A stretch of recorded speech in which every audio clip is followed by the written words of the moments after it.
өзүңүздөргө белгилүү жери алтын кенинин лицензиясы 100 миллион долларга кеткен. Бул лицензиянын баасы.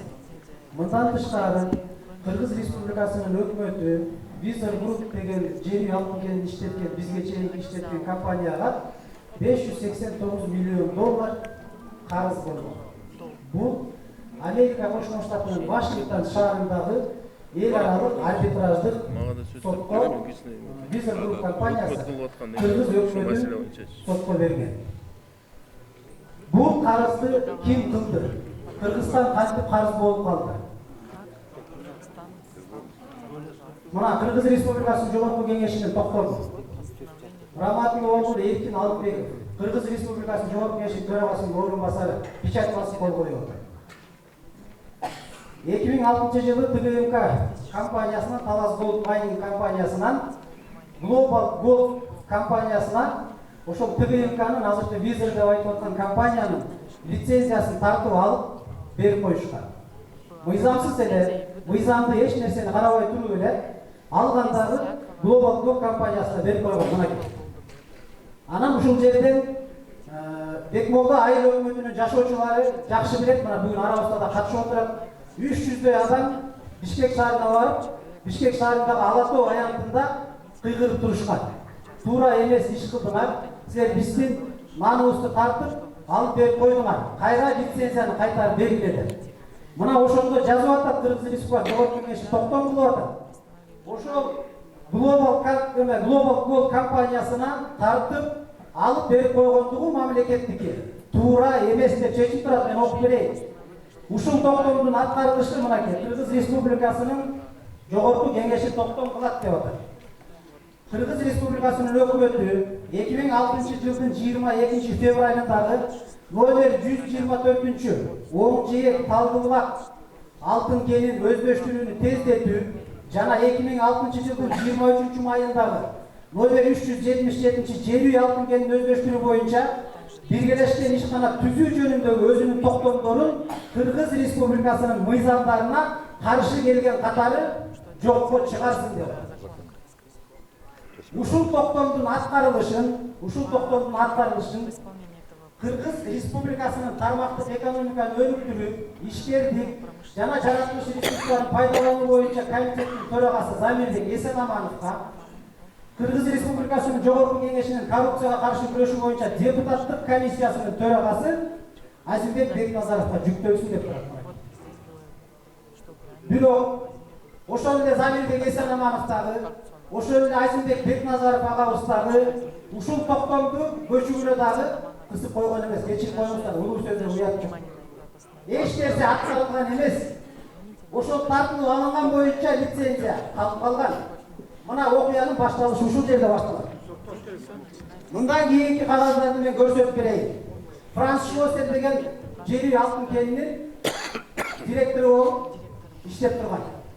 Ошол киши 2009 жылдын 27 мартынан баштап булар билген Визор Груп деген компания Кыргыз өкмөтүн эртең сотко берип, сот аркылуу гана утпаса, башка эч нерсе кыла албайт экендигин булар билген.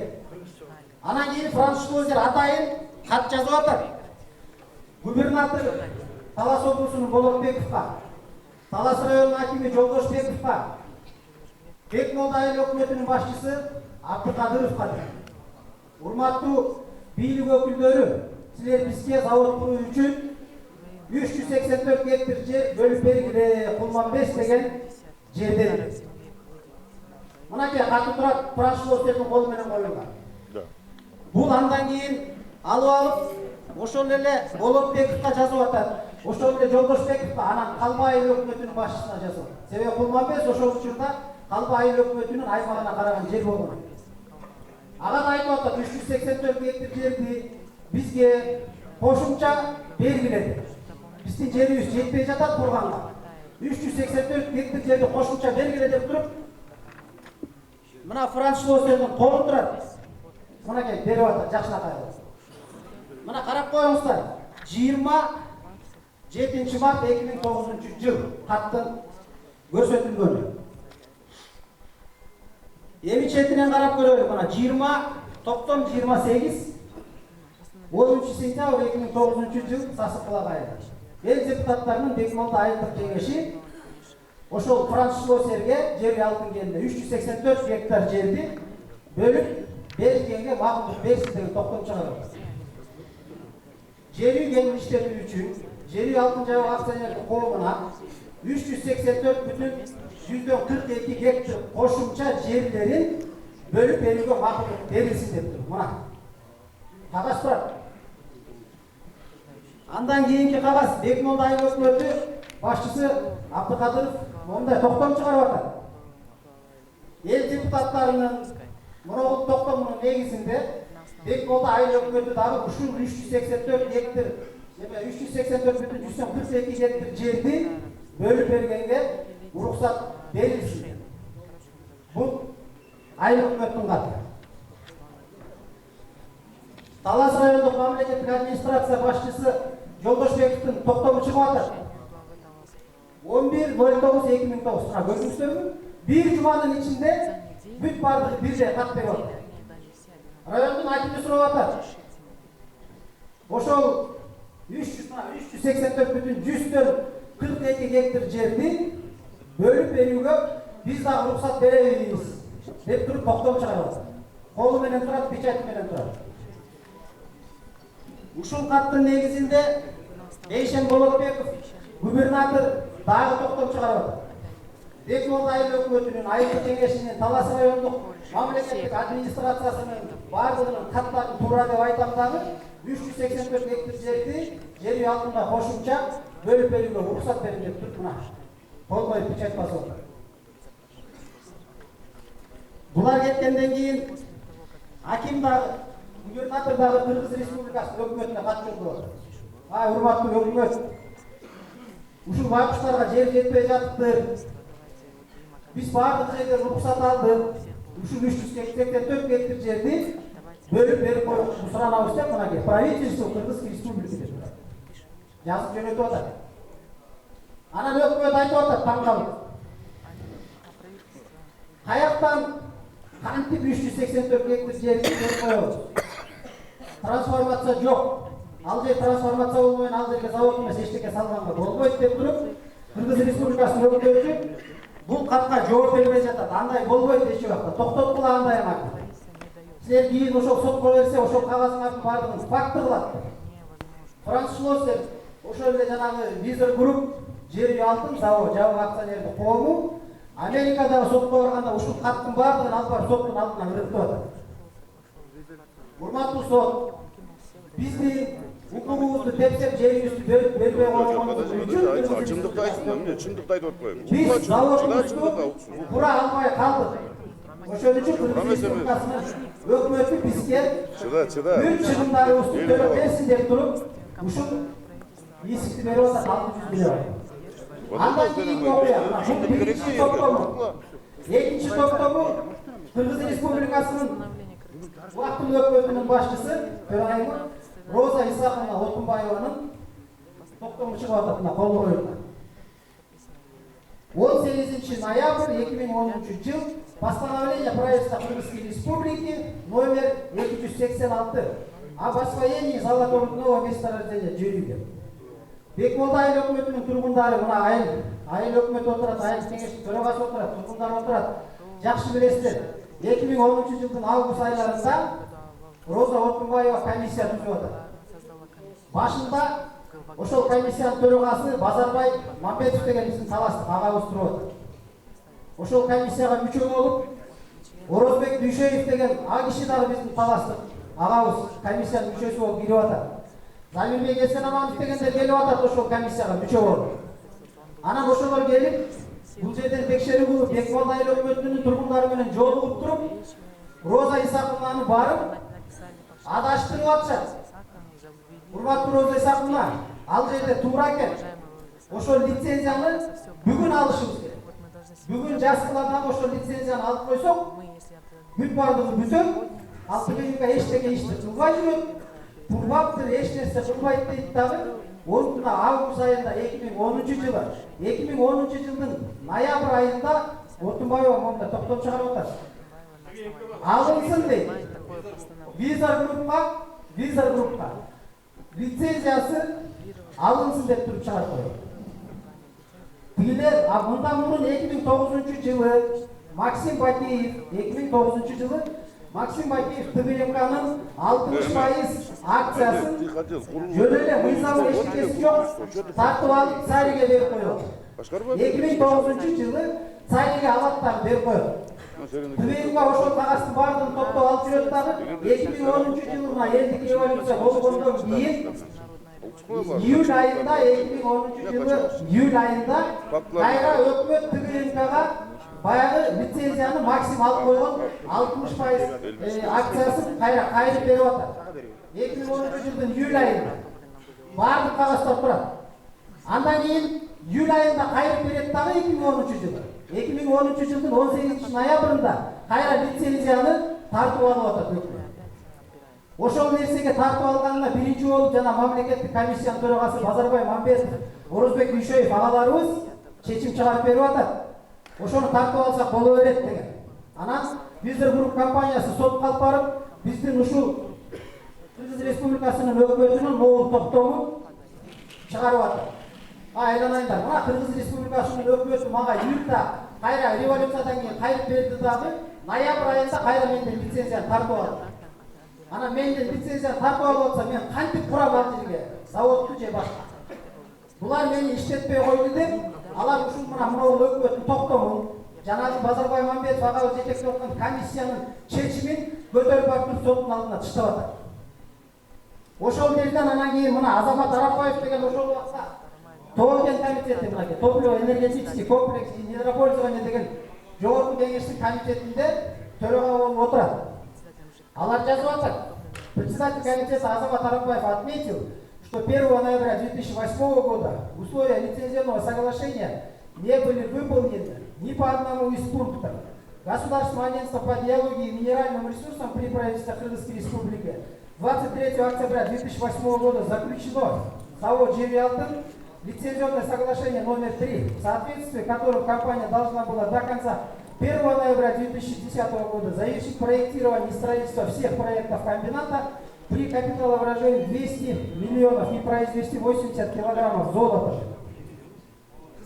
Азамат Арапбаев ушул лицензияны тартып алынышы туура деп туруп, момундай өзүнүн чечимин чыгарып атат комитет. Андан кийин Визер групп буга дагы макул болбой, Кыргыз Республикасынын жогорку кеңешинин депутаты, соттук реформа комитетинин төрагасы Садыр Жапаровго арыз менен кайрылып атат. Жок дегенде силер акыйкатка келип, могу чечимдин мыйзамсыз экендигин аныктап бергиле. Булар бизден лицензияны туура эмес алып койду деп мынакей кат жазып атат. Бул 2011 жыл 23 мартта. Председатель управления завод «Жевиалтын» шылоо сериндеп туруп, Садыр Жапаров кайра жооп берип атат дейт. Мен Садыр Жапаровдун жооп бергендеги эмесин сиздерге азыр окуп берейин. Мынакей, при принятии постановления правительства номер 286 от 18 ноября 2010 года допущены серьезные нарушения законности, несоблюдение требований законодательства, регулирующие порядок аннулирования лицензии. Так, согласно пункту 26 положения о порядке лицензирования недропользования, утвержденного постановлением правительства Кыргызстана деп туруп, Садыр Жапаров соттук комитеттин, ошондо сот реформасы комитетинин төрагасы жооп берип атат. Мамлекет силердин лицензияңарды туура эмес алды. Мамлекеттик мыйзамдар бузулду. Эми силер барып Кыргыз Республикасы боюнча Дания мырза, атасыз мындай. Мындай да бердичи атайын биз акыйкатты чындыкты билейин деп келдик да. Бирок укпойн деп. Анан кийин Азек мырза, сүйлөмдү дагы сүйлөп. Кыргыз Республикасынын өкмөтүн силер сотко деп мына жазып атат. Выданный 19 июля завод «Жевиалтын» не соответствует законодательству Кыргызской Республики и подлежит обжалованию в судебном порядке деп жазып берип атат мынакей. Силер барып Кыргыз Республикасынын өкмөтүн сотко бергиле. сіздерге компенсацияларды барын төлеп береді деп тұрып, мына председатель комитета по судебным правовым вопросам Садыр Жапаров деп мынакей болып тұрады. Ана ушул хаттың бардығын көтеріп алып тұрып, деген визер групп деген сотқа беріп атат Кыргыз Республикасы өкмөтү. 600 миллион доллар бизге төлеп берсиндер. 600 миллион доллар. А ошол визер групптун жери алтын иштеткенге кеткен акчасы 50 миллион доллар болгон болот. 50 миллион доллар чыгым кылган. Бирок өкмөттө 600 миллион долларга сотко берет. Ана сот деген айтып атат, Кыргыз Республикасы өкмөтү бардык мыйзамдарды бузуп турсаңар, далилге мына силердин каттарга, жогорку кеңештердин каттары, комитеттин каттары бүт бардыгы туура эмес. Силер төлөп бергиле акчаны. Мынакей 589 миллион доллар. Эгерде ошол Базарбай Мамбетов ага, Орозбек Дүйшөев агаларыбыз ушул жерге келип комиссия кылып текшергенде, Роза Отунбаева айтып койгондо бар. Роза Отунбаева, сизди үйдөн өмеге салып атат жолго булар. Ушул жерде биз лицензияны албайбыз.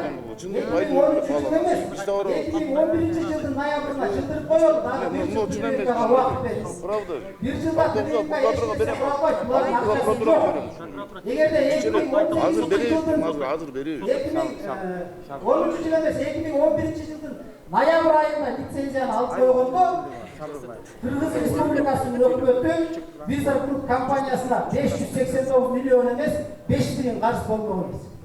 5 тыйын. Мына ошонун натыйжасында мына ошол Базарбай Мамбетов, Орозбек Дүйшөев, Замирбек Эсенаманов жана башка байгелеримиздин кылган кылыктары менен бүгүн Кыргыз Республикасынын өкмөтү жок жерден эле 1 килограмм алтын касылбай жаткан жериден 589 миллион доллар карыз болду. Эми бүгүн кечирип коюңуздар, биз компаниянын айлыгын алып иштеп атканыбыз менен биз талаштын кулдарыбыз биз ушул жерде калабыз эми. Компания келет, кетет. Инвестор деген пайдасын көрөт. Кетет. Эгерде Кыргыз Республикасы Кыргыз Республикасы өкмөтү азыр Альянс алтын компаниясы кетип калып, мына бүгүнкү күндө кыйкырып атабыз бардыгыбыз. Альянс алтын компаниясы эртең жыйналып туруп, рахмат, алтыныңа да, элиңе да, акчаңа да. Мен албайм деп туруп, ошол эле Америкадагы эл аралык арбитраждык сотко барып, арыз менен кайрылсам, мына бүгүн 1 миллиард доллар чыгым кылды бүгүнкү күндө. Дагы 1 миллиард ушундай бригада деп туруп, 2 миллиард долларга сотко берет. Мына ошол Орозбек байкебиздин, жанагы Америкин Орозбек Дүйшөевдин, Базарбай Мамбетов агаларыбыздын эгерде 2 миллиард доллар акчасы болсо төлөп берет. Болду, Анда бүгүнкү күндө баардыгы болот.